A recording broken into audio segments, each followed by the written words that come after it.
my dog back. Damn it! That's it. I give up. Let them live in chains. No, Hardman. The tree of liberty must be refreshed from time to time with the blood of patriots and tyrants. Thomas Jefferson? Mr. President, how do I get him to understand? As we did, son, remain vigilant.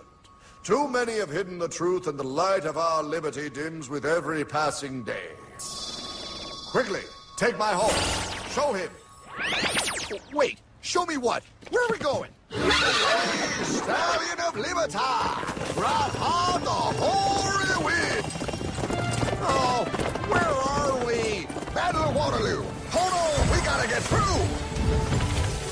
A money machine! There it is! Hey, is that the same people? Rich banker men from Germany flying under the banner of the Red Shield.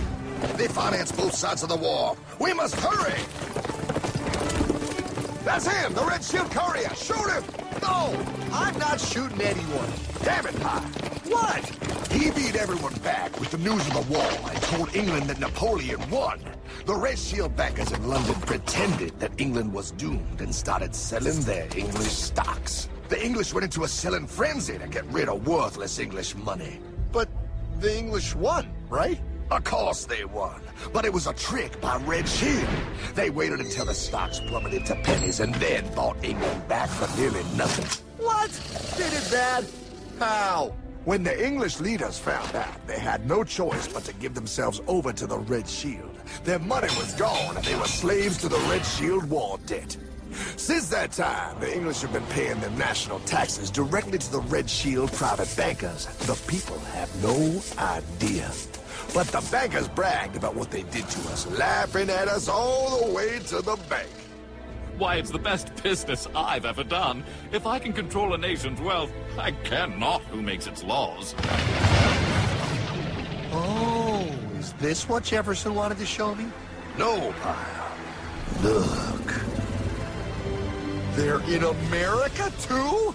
The Red Shield banks are here, Pyle. Seeking a way to conquer our American dream. The dream you had, Pyle. The dream of free men.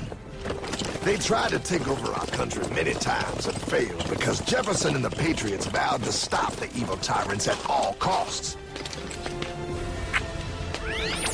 By authority of eternal God, he would not let the bankers win here. To preserve our independence, we must not let our rulers load us with perpetual debt. We must make our choice between economy and liberty or profusion and servitude. Wow. I place economy among the first and most important of Republican virtues, and public debt is the greatest of the dangers to be feared. It is incumbent on every generation to pay its own debts as it goes. We must have a central bank to secure this country's finances. If the American people ever allow private banks to control the issue of their money, first by inflation and then by deflation, the banks and corporations that will grow up around them will deprive the people of their property until their children will wake up homeless on the very continent their fathers conquered. Jefferson, you're mad. This country will have a central bank. Who's that? America's first Secretary of Treasury. Alexander Hamilton? Not for long. Aaron Burr, Thomas Jefferson's vice president. They didn't take too kindly to our first Sec Treasury. Sweet shot, Burr. The first attempt at a central bank only lasted 20 years and we shut it down. But the bankers tried again against Old Hickory, President Andrew Jackson. You are a den of vipers and thieves. I intend to rout you out, and by the eternal God, I will rout you out. After surviving an assassination attempt, Jackson finally defeated the bank in 1836. When asked what was the greatest accomplishment in his life, Old Hickory replied, I killed the bank. And those were his last words. I killed the bank. And with real money backed with real gold, our country experienced the greatest boom in any nation's history. Oh, it was beautiful, pal. But the bankers, greedy for more power and wealth, were concocting their most ambitious plan yet to once and for all take control of the finances of the United States.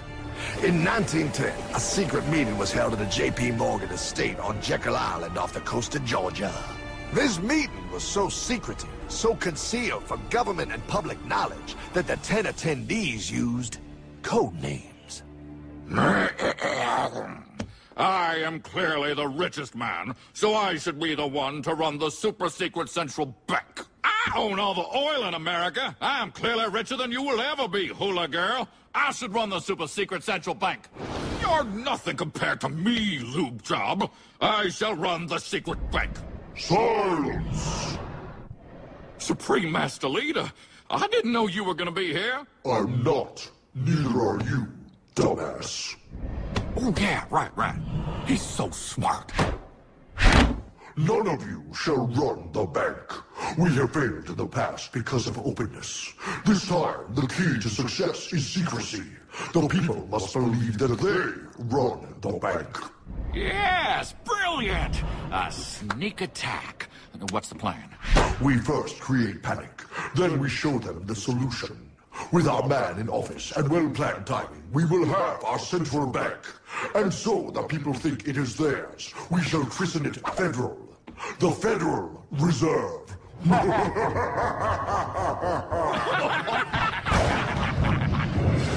They struck on December 23rd, 1913. When most of our Congress were at home eating fruitcake, these bastards, I mean bankers, presented their treasonous act to their newly elected accomplice, Woodrow Wilson, who had fortuitously already agreed to sign it before he was even elected. Wait, the IRS? I thought we always had the IRS. No, pal. They did this to us, too. The Fed now has the exclusive power to print America's money. They loan this money to our banks and our government at interest, putting immediate debt on our own money, printing more and more, so each dollar they print becomes worth less than the one before.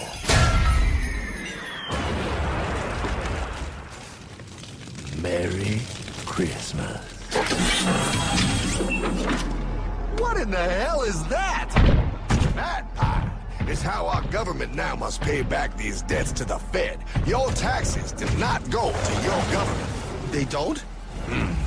It's the greatest theft in human history. But, okay, I mean, I sort of get what you're saying, but it's all so confusing. And really, Hardman, I don't see how it affects me at all. If I had more money, none of this would have happened. Hardman?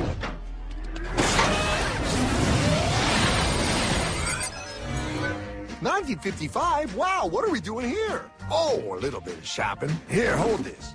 Gallon of gas, 23 cents. Postage stamp, 3 cents. Ounce of gold, $35. Hot baby, priceless. Best be getting back. Hey, Hartman, I need my car, man. Oh, was that my gold, Jay? Yeah, he'll be fine. Now, pal, would you agree that you have the same exact things you had in 1955? Yeah, 1 stamp, 1 gallon of gas, 1 ounce of gold, and 1 home. Wow, we just made a lot of money. Hey! Gotta pay your taxes. Bet it's nice to have made all that money. Wait, that isn't fair. Now I actually have less money. I can't even go buy the things I just sold. The IRS and the Fed's inflation work together, pal. They aren't just taxing gain, they are taxing their inflation. You are no richer than you were in 1955. Now, does that sound fair or American to you? Yeah, but I mean, who doesn't hate taxes? I hate the IRS anyway. Pal, the higher they make the inflation, the more your money they take. It's thievery. You're not paying taxes on any more. You are paying taxes on the same. And now, you have less. They take our property away right in front of our eyes, just like Thomas Jefferson said they would. What's that? Oh, they found us. Quick, my sword. What sword? We don't need your banking machine. I'll condemn you to die, damn it. Die! Pile! The Yankee bogey on my 9. Take him at his knees.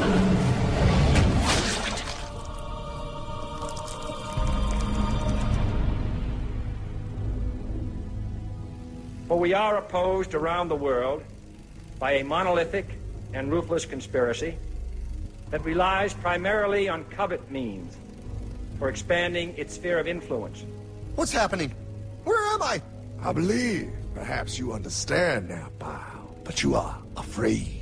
JFK. Hartman, what does this have to do with my house and my dog? Oh, okay, that's enough. I want to go home now.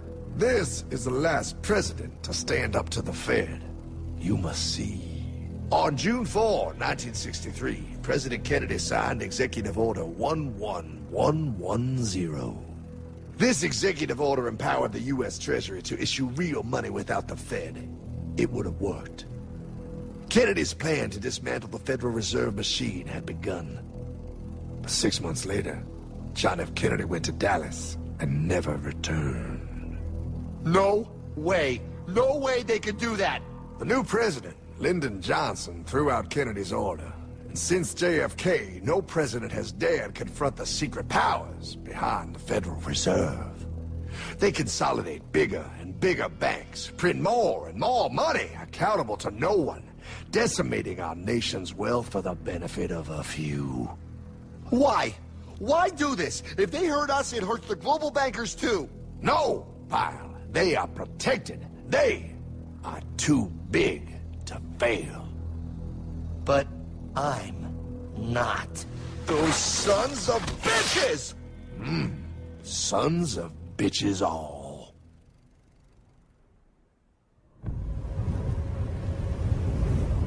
The day was cold.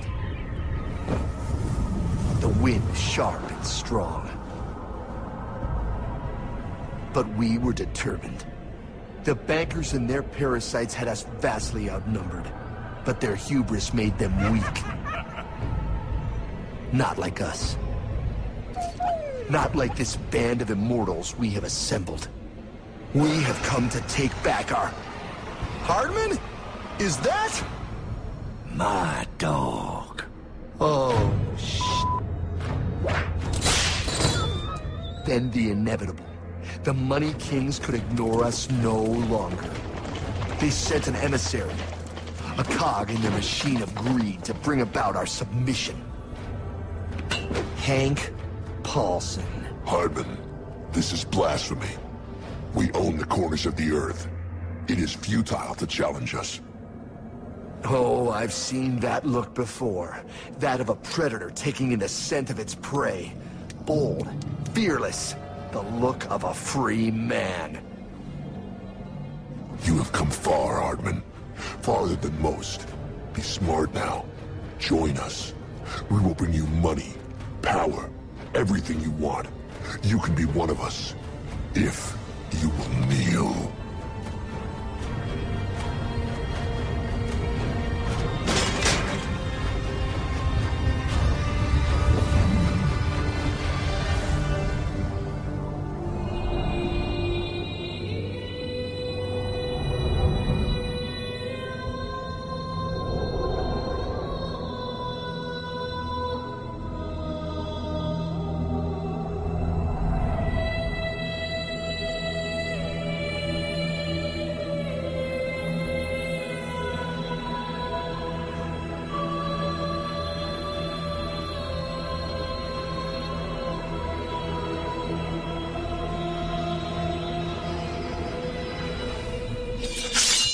Madman.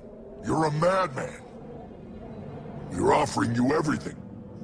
What do you think this is?